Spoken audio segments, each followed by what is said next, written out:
Americans should brace for a very expensive summer as the price of everything continues to shoot higher and higher. From corn to soybeans to sugar and sunflower oil, as well as plastic, steel, gasoline, lumber, houses, cars, diapers, and toilet paper. Everywhere you look, prices are just exploding. As the economy reopens, global supply chains are still deeply struggling to keep up with the unprecedented demand. Following last year's economic collapse, after businesses were shut down and millions upon millions of workers lost their jobs, consumer demand dropped to record lows.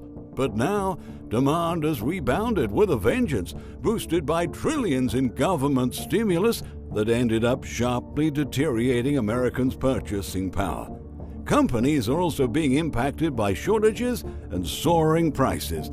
Many of them put their workers on furlough during lockdowns last year, and now they're unable to secure enough raw materials to manufacture the products, make the cars, build the homes, or assemble the appliances that are suddenly in very high demand. For months, businesses have been furiously trying to restock inventories to recover from the economic recession that followed the collapse, but that is overwhelming supply chains that are already close to a breaking point. On top of that, a global shipping container shortage and bottlenecks at ports have made the problem even worse, while increasing the cost of moving products around the world. Adding other accidents, cyber attacks, extreme weather, and the significant disruption caused by the desperate hunt for cleaner sources of energy. And there we have the perfect storm. As no one can tell for sure how long demand will outpace supply, especially considering economies have just started to reopen, shortages are bound to get even worse, ranging from microchips and chicken to chlorine and cheese. And of course, finding products will not only become harder, but also cost a whole lot more. At this point, American consumers have already absorbed a huge surge in prices.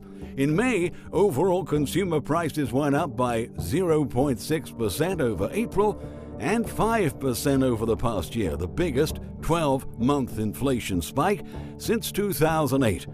Now, according to the Labor Department, the May rise has shown how the rapidly reopening economy is pushing the cost of goods and services up as people increasingly resume to shop, to travel, to dine out, and to attend entertainment events. But that also means demand is spreading from manufactured goods to services. For example, hotel prices, airline fares, and restaurant meals, which have been raising inflation in those areas just as sharply. Rising commodity prices are forcing consumers of the United States to pay more for many basic items, from meat to gasoline. Now, before the health crisis struck, the price of a gallon of regular gas had fallen to under $2. Now it costs roughly $3.10 nationwide, an all-time high. Also at their highest levels in decades are prices for corn, grain, and soybeans. Lumber has skyrocketed 252% in 1 year, resulting in a nightmarish spike in the cost of newly built homes. Other commodities, including polyethylene and wood pulp, have translated into higher consumer prices for toilet paper, diapers, and pretty much any product sold in plastic containers. Moreover, numerous food chains, grocers, and restaurants have announced price hikes on their products. For example, General Mills said it would raise prices because grain, sugar, and other ingredients have become costlier. The same goes for Hormel Foods, which already have increased prices for Skippy peanut butter. Coca-Cola said it had to readjust prices to offset higher costs. In other words, as the price of everything soars and the value of every existing dollar declines, it's getting harder and harder for millions of workers to afford basic supplies. And while restaurants prepare to receive customers back this summer, At least 9 fast food chains and restaurant companies surveyed by Reuters said they're experiencing shortages of key ingredients and products. According to the report, the list of hard-to-find items includes summertime staples such as wieners and chicken wings, non-food items like plastic and paper bags. Food supply shortages are not only affecting people's grocery bills, but the very existence of some restaurant locations. Some Starbucks locations are being closed down across the country due to widespread shortages that include cups, straws, peach-flavored juice, and oat milk. For other chains, ketchup packets have become really hard to find. As a consequence, a dearth in supply is leading some restaurants to boost prices on their own menu in an attempt to stay in business. This week, Chipotle Mexican Grill announced it would raise menu prices by at least 4%. Undoubtedly, it's going to be a muggy summer on the inflation front. That's what Gregory Dacko, chief U.S. economist at Oxford Economics, has recently noted. He said that the pass-through from higher goods prices to higher prices for services is just beginning. In face of all that, if anyone still believes that inflation is gonna be temporary, it's because they don't know or don't understand how serious this crisis is getting. In fact, our current monetary policies have created such profound imbalances between supply and demand that even 4th of July celebrations are gonna be affected by a shortage of fireworks and higher prices. One company that managed to secure enough supply said it was only able to do so because it placed orders before the crazy consumer frenzy fueled by stimulus money started last year. In an interview with Business Insider, William Weimer, vice president of Phantom Networks, one of the largest consumer fireworks brands in the U.S., said his company avoided the shortage because it ordered supplies in August, before the shipping crisis began. Either way, Weimer disclosed that Phantom Fireworks has faced months of delays. Meanwhile, several other firework brands won't get their supply in time, since the global shipping container shortage is causing shippers to give less allocated space on freighters for items like fireworks, which are classified as dangerous goods.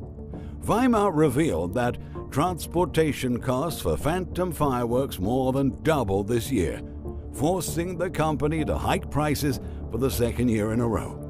Prices are going up across the board, he said. It's impacting everyone in our industry. Nobody expected this hang-up in logistics. We have companies that have never worked with us before coming to us for supplies. People are scrambling to get supplies, and we just have enough to stock our own shelves. This sort of situation reflects the warnings of many economists who've been trying to show the population how the reckless decisions of our leaders would affect every aspect of our lives.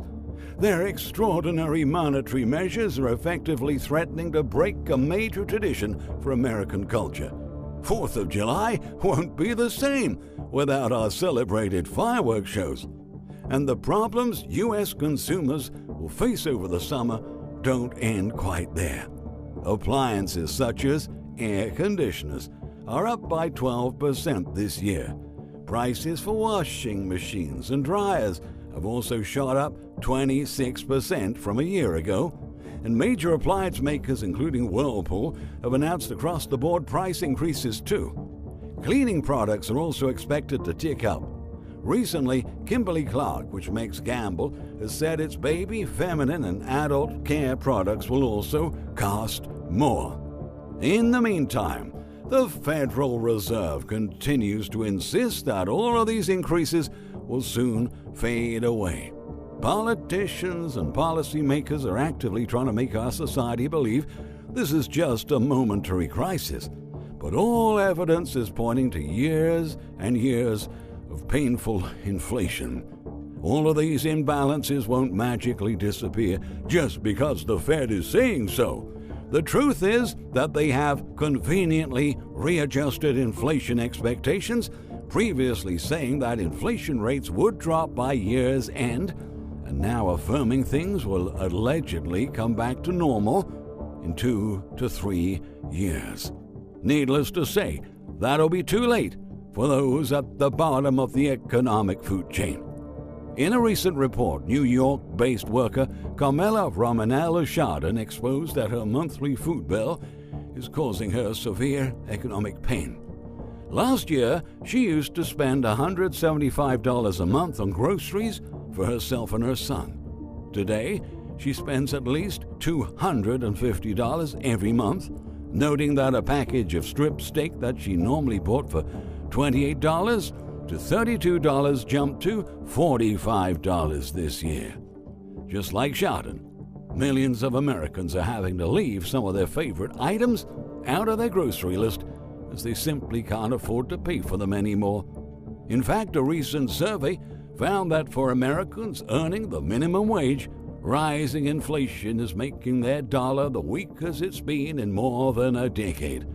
The broad upswing in consumer prices and the enormous expansion of our money supply has been translated into the lowest minimum wage since 2008 in relation to current inflation levels, meaning that millions of low-income Americans are the poorer they have been in decades.